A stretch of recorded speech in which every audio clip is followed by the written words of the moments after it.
Olá, meu amigo, olá, minha amiga, um feliz sábado. Hoje é um dia muito especial, porque é um dia para adorarmos o Senhor Deus. É sábado, em todas as igrejas adventistas do sétimo dia há serviços de adoração, há cultos de adoração ao Senhor neste dia, e você está convidado a participar, participar da escola bíblica, que nós chamamos de escola sabatina, a participar do culto de adoração. Será uma alegria, um prazer imenso receber você, estar com você ali na igreja.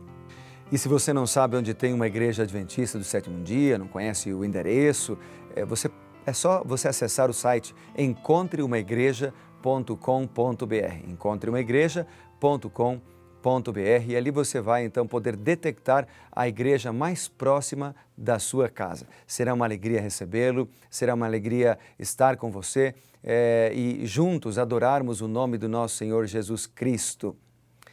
E eu gostaria de então orar agora pedindo a sabedoria de Deus para o texto, a porção da palavra de Deus que vamos ler hoje, que é Ezequiel capítulo 45. Nesta jornada de leitura da Bíblia, um capítulo por dia, agora estamos no livro de Ezequiel e hoje especificamente neste capítulo, o 45. Vamos orar? Querido Pai, bondoso Deus, dá-nos sabedoria para compreender Tua palavra. Mais uma vez te pedimos no nome de Jesus. Amém. Bem, o capítulo 45, ele fala da porção da terra para o santuário, para a cidade e para o príncipe. Também apresenta ordenanças para o príncipe. Este capítulo continua a descrição detalhada da área do templo e também da cidade restaurada. De três maneiras ele apresenta. Primeiro, ele descreve um bloco especial da terra que deveria abrigar o templo, a terra para os sacerdotes e levitas e uma propriedade para o príncipe. Esta área especial ficava fora das áreas das terras que pertenciam às tribos, como herança perpétua.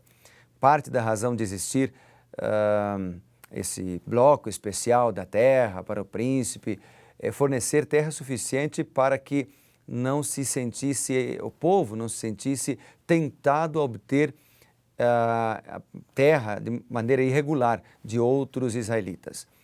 Esta terra do templo seria o centro político e religioso do país. Ou seja, além da terra ser distribuída para cada povo, para cada tribo, havia a área específica para o templo. Era o centro de tudo para os israelitas, porque o templo representava a presença visível de Deus. O templo representava a adoração ao verdadeiro Deus. Então, ali era uma área muito importante. Em segundo lugar, esse capítulo descreve as tarefas específicas do príncipe. Ele deveria manter pesos e medidas justos em todo o país, para que as pessoas comuns não fossem enganadas por falsidades, por desonestidade. Esse é um elemento fundamental de retidão e justiça que faria muito bem em promover hoje também. Faríamos muito bem em promover hoje também. Outra grande tarefa do príncipe era fornecer os sacrifícios regulares do templo. As demais ofertas para sacrifício viriam do povo através de uma porcentagem de animais e de sua agricultura. A terceira e última seção desse capítulo trata das festas da Páscoa e também dos tabernáculos. Ezequiel anseia para que as pessoas pratiquem essas festas na nação restaurada de Israel. E ele menciona especificamente essas duas festas, porque os sacrifícios adicionais de animais dessas duas festas vêm do príncipe. E eu quero ler com você então os versículos 1 até o verso 5 nesse momento. Diz a Bíblia: Quando, pois, repartirdes a terra por sortes em herança, fareis uma oferta ao Senhor, uma porção santa da terra. O comprimento dessa porção será de 25.000 côvados e a largura de 10.000. Ela será santa em toda a sua extensão ao redor. Será o santuário de 500 côvados, com mais 500 em quadrado, e terá em redor uma área aberta de 50 côvados. Desta porção, a porção santa, medirás 25.000 côvados de comprimento e 10.000 de largura. Ali estará o santuário, o lugar santíssimo.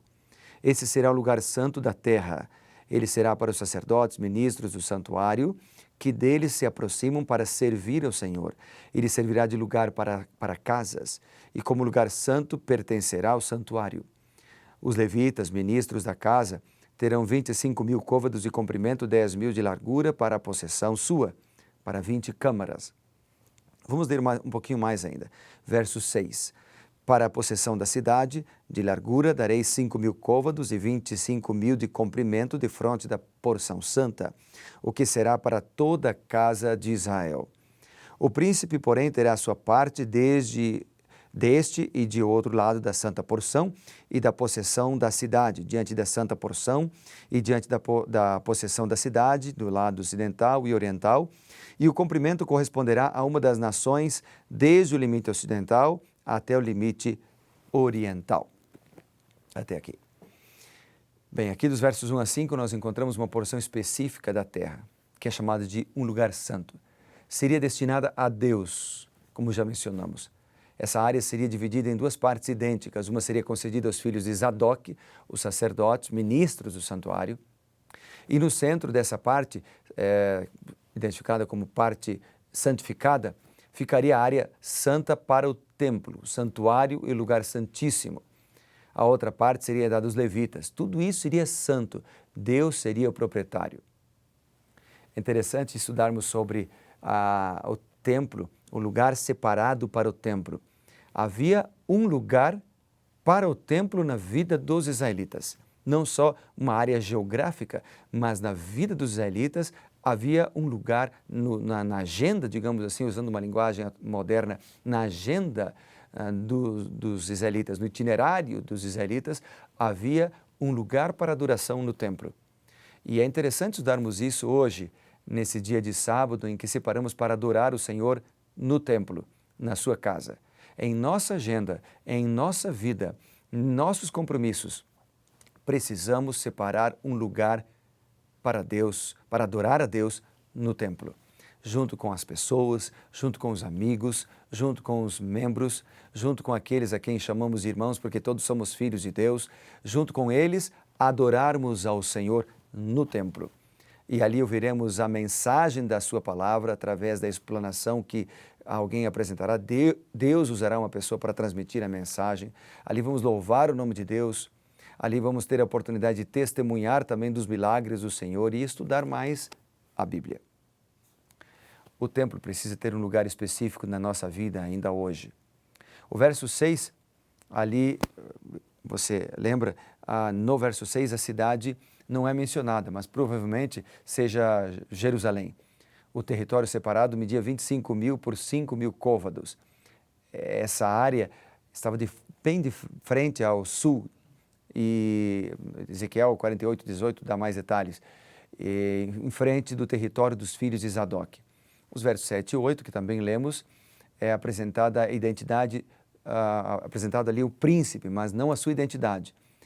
Essa área, ela é reservada para ele e ficava de ambos os lados, leste e oeste.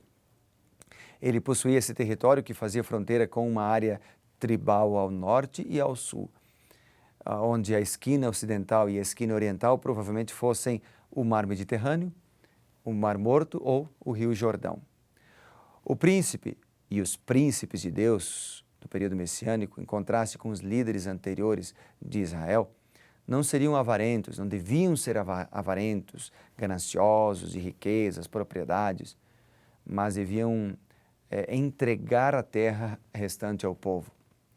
Era um contraste com o comportamento maligno dos governantes de Israel, que eram mesquinhos, que eram amantes das coisas. Depois vem os versos 9 a 11, e ali é mencionado que apresenta ali os mercadores, né, que foram exortados a fazer uso de medidas precisas do efá. Então, efá, aí menciona o bato, que era mais ou menos aí 23 a 34 litros, ambos definidos com a 10ª parte do homer, 350 litros mais ou menos.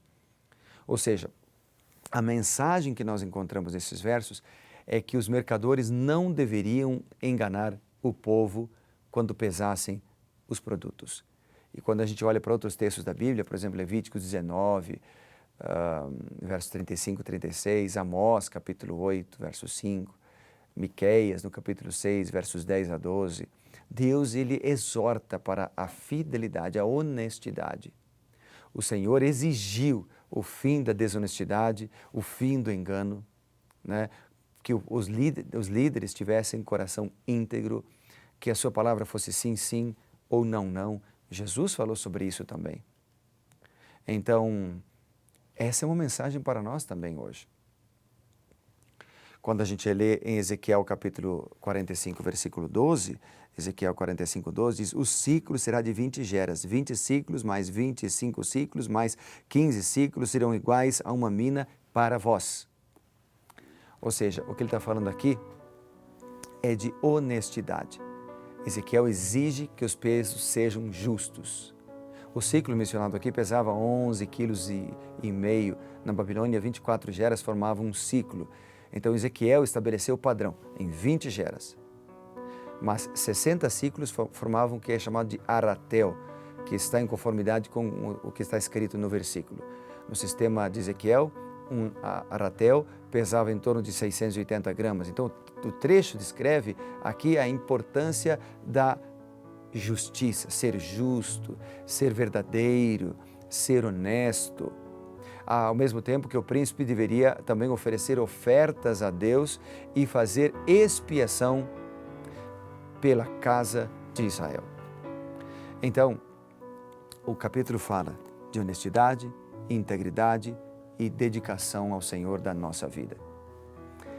Vamos orar ao Senhor para que Ele nos ajude a desenvolvermos esses valores. Quanto a gente precisa de ouvir mais sobre honestidade, de não ouvir tanto sobre corrupção, mas ouvir mais sobre fidelidade. Com a ajuda de Deus é possível. Com a ajuda de Deus podemos avançar nessa direção. Então vamos pedir a Ele? Querido Pai, pedimos que o Senhor nos ajude a ser fiéis, a avançarmos para frente, para cima e que possamos desenvolver em nossa vida características de honestidade, de pureza, de integridade pela bênção e atuação do Senhor. Nós oramos em nome de Jesus, por isso, amém. Que Deus te abençoe, lembre-se, seja reavivado por sua palavra.